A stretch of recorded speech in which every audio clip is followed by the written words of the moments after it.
আমাদেরকে মাটির চুলা বানিয়ে দিচ্ছে, সেটা বানাইতেছে, আরো হবে উপরে যে মাপা হবে, মাত্র শুরু।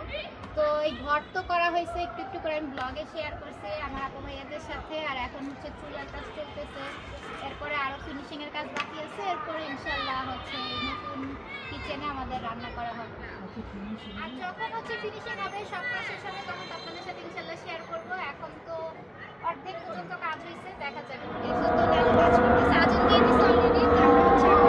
এখানে হচ্ছে আমাদের ছাদের ঝাঁকার মধ্যে লাউ হয়েছে, মাশাল্লাহ মাশাল্লাহ। তো এই যে এখানে একটা হয়েছে, তারপরে এই যে আরেকটা হয়েছে, আর এই যে এখানে হচ্ছে লেটুস পাতা, আর এখানে হচ্ছে যে বেগুন গাছে বেগুন হয়েছে মাশাল্লাহ। নিজেদের ছাদ বাগানের সবজি দেখতে অনেক ভালো লাগে। তারপরে যে এখানে হচ্ছে শসা হয়েছে ছোট ছোট, এগুলো দেখার মধ্যে যে কি শান্তি।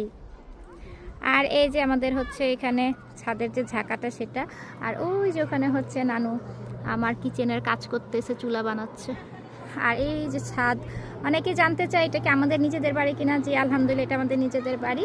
এখানে ছোটোখাটো এই যে ছাদ বাগান করা হয়েছে, এখানে কিছু ফুল ফুটছে, তো ফুলগুলো একটু দেখাই। এই যে সাদা গোলাপ, এটা যে আমার এত পছন্দ, সাদা গোলাপ মাশাল্লাহ মাশাল্লাহ কি সুন্দর করে ফুটছে। আর এই যে এখানে হচ্ছে লাল গোলাপ, কিছু গাছ লাগানো হয়েছে, এখানে কিছু ফুল ফুটছে। আর এই হচ্ছে আমার ছাদ। ইনশাল্লাহ আমার কিচেনের কাজ শেষ হলে এখানে হচ্ছে রান্না বান্না করবো এই শীতকালে, সবাই দোয়া করবেন।